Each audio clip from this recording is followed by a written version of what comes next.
Hello everyone, and welcome back to another episode of Demystifying SAP S/4HANA. I'm Faycal, SAP consultant at PwC. And I'm Torsten, partner at PwC and leading the SAP practice in Belgium and the European Center of Excellence for Sub-Strategy. Hey, Faycal. Hello. I have again some good news to share with us all. We're the most listened PwC podcast now, and I think that's a good milestone. Yeah, absolutely. Who would have expected that SAP S/4HANA is actually attracting that many people? So that's, of course, a big thanks to you guys. And also thanks a lot for sending us questions, feedback. This is always welcome. So I think a small moment to celebrate a small success here in this case. Indeed, it wasn't possible without you, our dear listeners, who really appreciate that you brought us so far, and hopefully we can grow together in the future with your feedback. That is very important because it brought us to another episode again. Yeah. The colors. The colors. Yes. The colors. So in the past episode, we already mentioned them quite some time. And if you're exploring a move to S/4HANA, you are certainly hearing about them a lot. So it's time to clarify them a bit, Torsten. Yeah. Indeed. I think today is the day. Yes, indeed.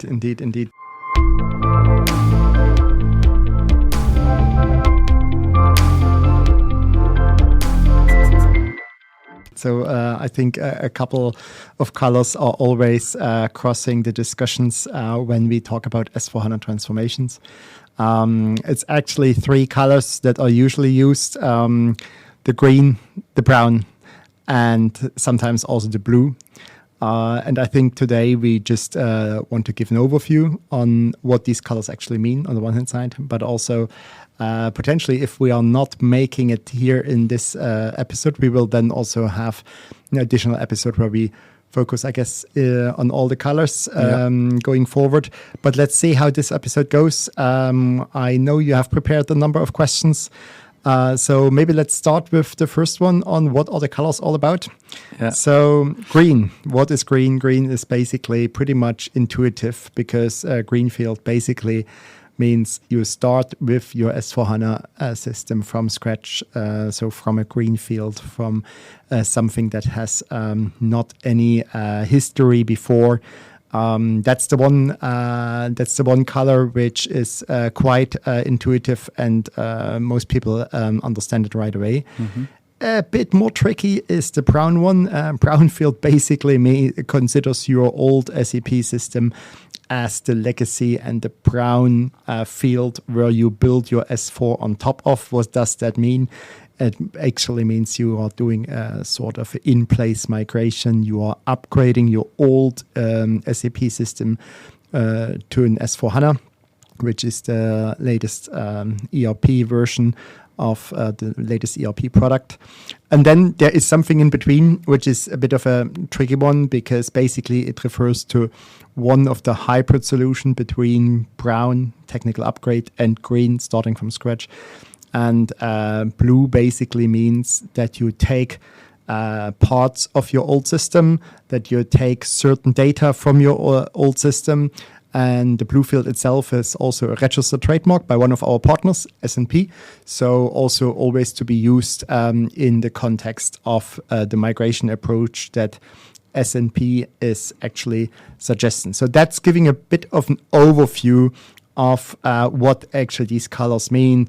Brown field, technical upgrade, green field, starting from scratch, and blue, something in between, where you take your old system, take part of it, and do also some modifications.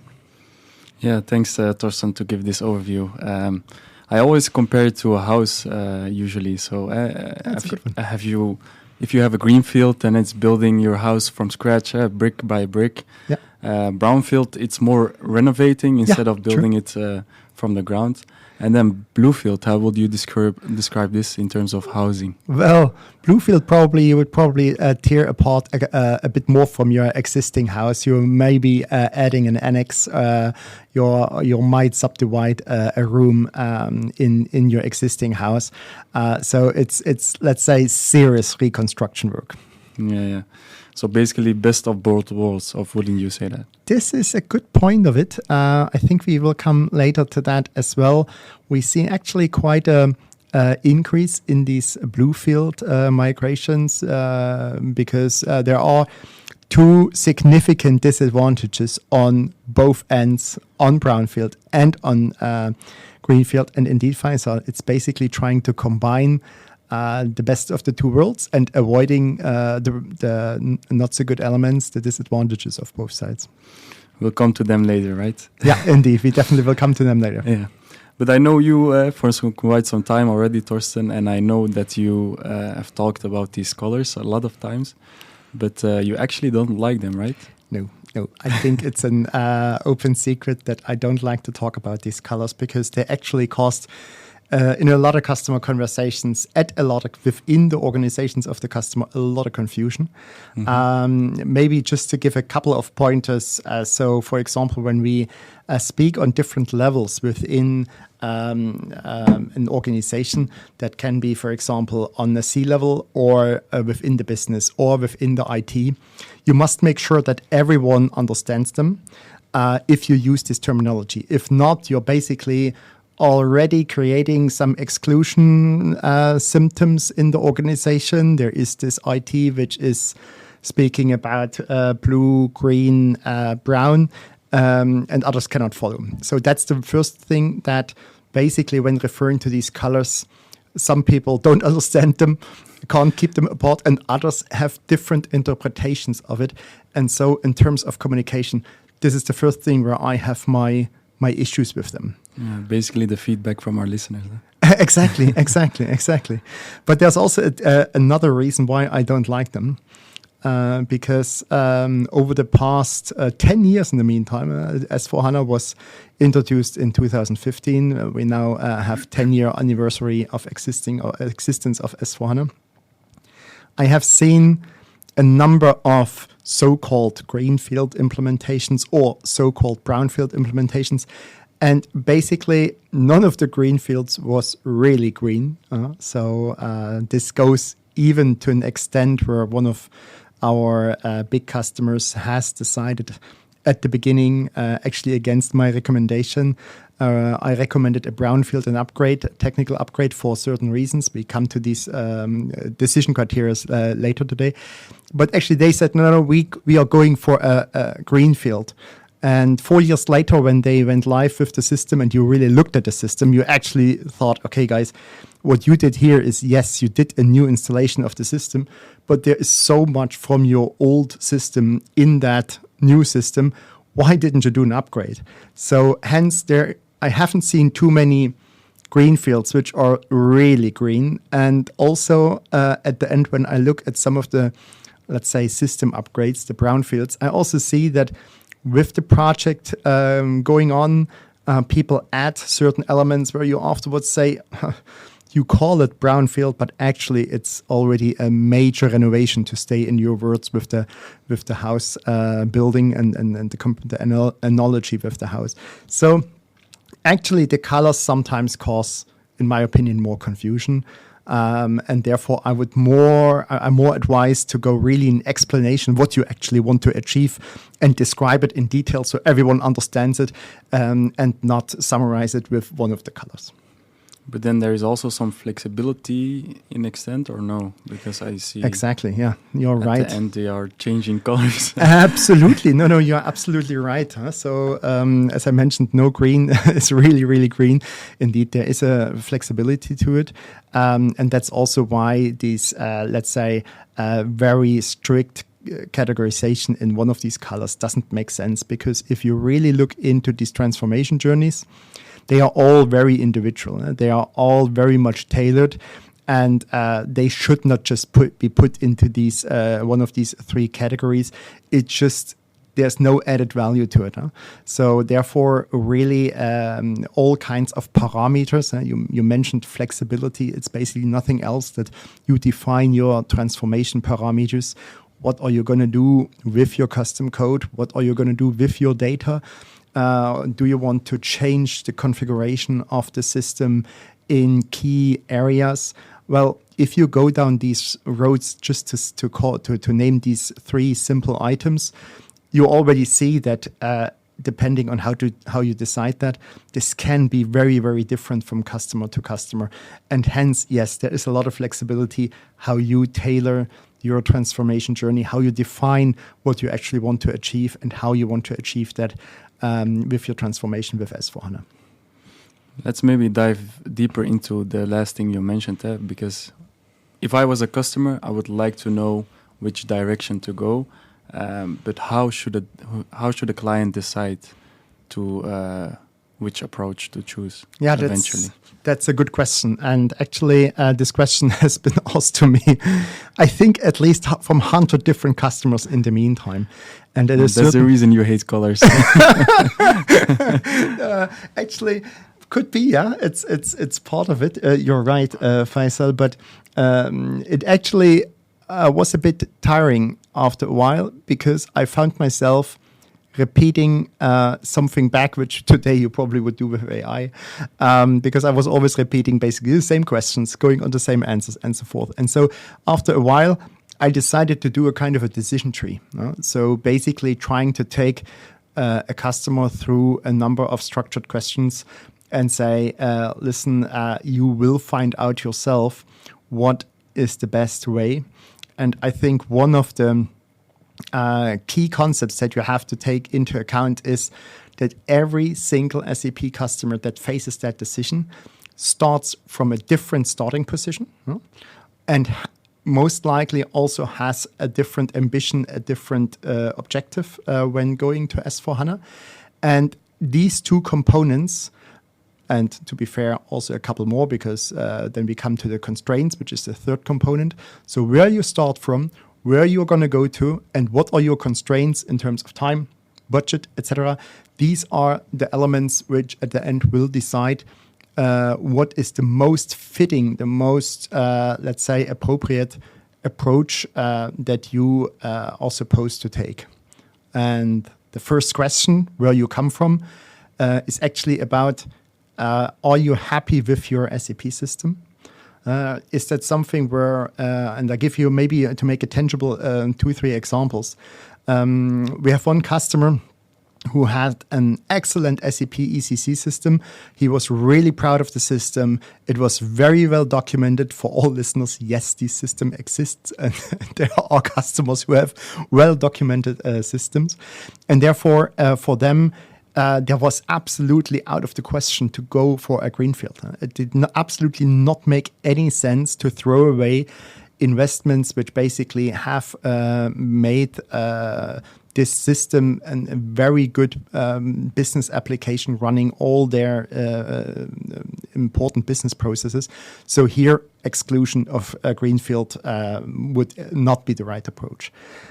You go to a customer that is a couple kilometers away from this one, who basically went through a number of big transformations. So basically they acquired 10 years ago a huge company, almost doubling their net revenue.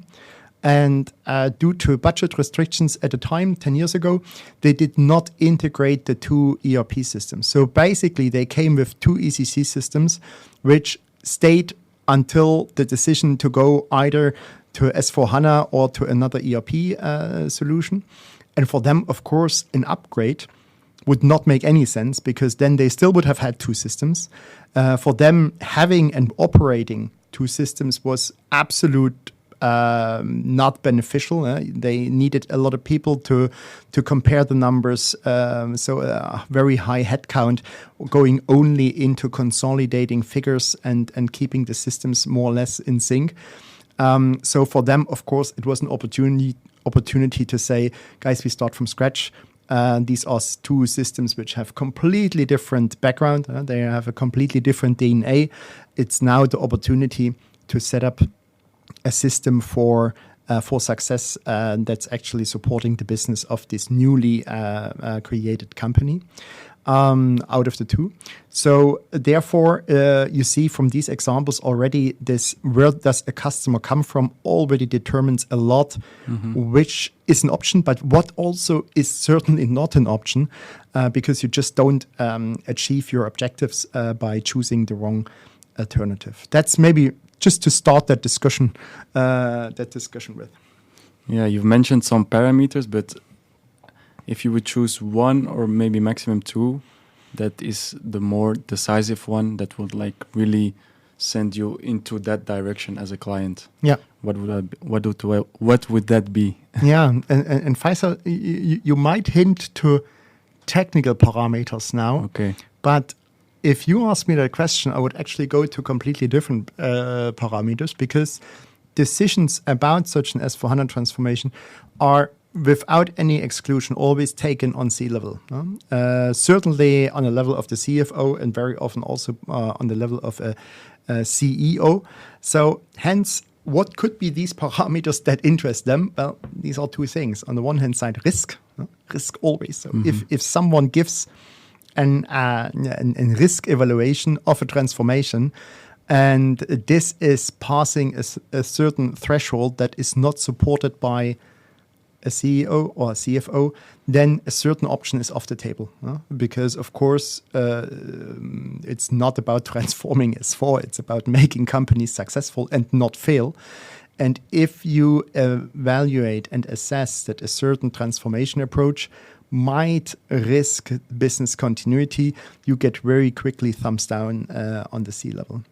And the second one, which we see also more and more, especially now in times where economic climate is not the best when we look at the last 2 decades. We see a lot of constraints in terms of budget. And when you then come up, of course, with an option, with a transformation approach, and this in this case, very often the Greenfields, which are extremely expensive in comparison to an upgrade, then also customers decide against that one and in favor of another approach due to simply budget constraints. And so that's the pure reality. So if you ask for these two things, unfortunately, very often it is decided based on these ones without further assessment. But there we have a number of customers who also then ask us to do a more thorough assessment because especially in the budget, maybe to add to that, people make the mistake, companies make often the mistake just to say, how much does it cost me to transform with and forgetting about what does it cost not to do something, the cost of doing nothing or the cost of doing the wrong thing is very often not taken into account. So therefore, these, let's say, business cases, value cases are quite complex and very specific to every company. But again, risk and budget are the two major criteria for going either in the one or the other direction. Okay, thank you for these insights again. About the current market trends, do we have any information on that? Which approach is maybe more in favor recently or in the upcoming years? Yeah, so very much. I think the market is having a very clear trend, but let me maybe go back and just have a look back on the last 10 years. How was it? So basically at the beginning, not surprisingly, we started for all with Greenfields, S/4HANA Greenfields. Why is that? Actually, 2 reasons. Only new SAP customers who wanted to install a new system or completely changed ERPs and went to SAP, decided for SAP. They, of course, went then with a Greenfield because there was no preceding system. So naturally, these were Greenfields in the beginning. And we saw that customers who had already an ERP system, S/4HANA, an SAP ECC system, legacy system, were hesitating in the beginning. So the numbers in the beginning were 70-80% Greenfield. But there was another reason why this was the case. The migration tooling of SAP was in the beginning not very mature and not very advanced. Of course, 10 years have done a great job in that domain. SAP invested an enormous amount of money to develop and mature these solutions, these tools which help the customers to move from ECC to S4. And that brings me to today and the trend that you asked me for going forward. We see a massive trend towards Brownfield, but also an increase of numbers in Bluefield. In any case, we can say we see a massive drop of the Greenfield implementations. It's more exceptional projects, really projects where people say it just does not make sense to use anything from the past because it's more a burden than anything else. And then customers decide going Greenfield. So a massive increase in Brownfield combined with more Bluefield solutions. And this is, I think, also from explainable with the upcoming end of the maintenance. So we are in the meantime 2025. The official maintenance of the SAP ECC is a bit more than 2 years, 2.5 years now. We are in July 2025, end of December 2027. ECC will be stopped in terms of the normal standard maintenance, continued then with an extended maintenance until 2030 or in specific constellations 2033. So these, of course, brings people to the decision that we just simply, in terms of timeline, cannot afford a long Greenfield implementation. Yeah, and then also last but not least, Faisal, you don't find in our fast-turning world a lot of appetite in the organization to get a value back after 4 years. So we are just trying to get a lot quicker to the end of projects, to the end of results, to get to tangible outcomes. And that's not that easy to achieve with a Greenfield, where you go through thorough, expensive, long-lasting projects in the beginning, where you, after the first year, do not see a lot of results, while in a Brownfield, after a year, you might have been also already go live and go to a next solution. So basically, in the upcoming 5 to 10 years, you still see these Greenfield approaches decreasing? I think so. I think so. We will, of course, only the newly founded companies or the newly merged companies or something like where you need a new system and you don't have a preceding system. That's obvious. There you still have the Greenfields. For the actual transformations from a system that already exists, I see less and less the appetite to go for a Greenfield. So yes, I do see that it's decreasing more, and I would guess from gut feeling wise that in a year or two from now, we see at least 70% of S4 transformations which are Brownfield. Good. I have still so many questions to ask, but I think we can call it an episode for now. Very interesting topic. I think that's a good suggestion also because, and I think we should do that, and that we do dedicated sessions for the Bluefield, the Greenfield, and the Brownfield, because there's so much to tell about each one of them. But maybe let me conclude with one very important statement. There is no silver bullet. There is not one single migration approach which fits no matter which company, due to the fact that everyone comes from a different starting position, has different constraints, and has different objectives. Every transformation journey needs to be carefully sorted out and defined. So no silver bullet. Hence, there's no right and wrong. There's the more appropriate approach or the less appropriate approach for every context that a company is. So with that, let's have a closing. This episode. Indeed. I want to again thank you, listeners, to make this a successful podcast, because as you've heard in the beginning of our episode, we're the most listened one of PwC. So yes, indeed. I think it's a good ending of episode 14 of our SAP podcast. Share, subscribe, and see you in the next episode.